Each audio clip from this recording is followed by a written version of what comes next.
और रक्षा मंत्री राजनाथ सिंह के घर बीजेपी की बैठक, सरकार और संघ के बीच समन्वय के लिए मीटिंग, नीट और चुनावी राज्यों को लेकर चर्चा, संगठन को मजबूत करने को लेकर भी मंथन। अमित शाह, धर्मेंद्र प्रधान, संगठन मंत्री बीएल संतोष रहे मौजूद।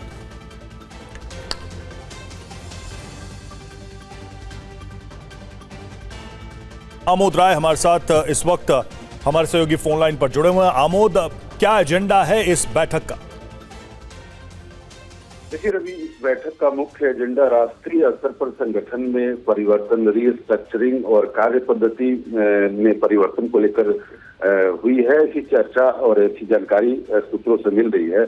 इसमें मुख्य तौर पर अगर बात करें कि भाजपा की जो पार्लियामेंट्री बोर्ड है उसके पुनर्निर्धारण और क्षेत्रीय पालक अधिकारी बनाए जाने की नई व्यवस्था पर चर्चा हुई है और इसके अलावा ग्रीवांस मैकेनिज्म को मजबूत करने, महिलाओं की भागीदारी बढ़ाने और बीजेपी पदाधिकारियों की संख्या में बढ़ोतरी को लेकर इस बैठक में डिटेल डिस्कशन हुआ है। और इसके अलावा कुछ चुनावी राज्य, मसलन पंजाब और उसके अलावा जो उत्तराखंड है, इन सब राज्यों के राजनीतिक घटनाक्रम के बारे में भी चर्चा बैठक में हुई है।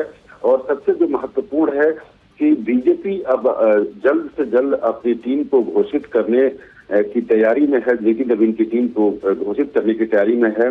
और सरकार में भी जो परिवर्तन होना है उसको भी ध्यान में रखते हुए आगे स्ट्रक्चरल चेंज कैसे हो, ऐसा माना जा रहा है कि आरएसएस ने भी अपने स्ट्रक्चर में एक बड़ा फेरबदल 100 वर्ष पूरा होने के बाद किया है।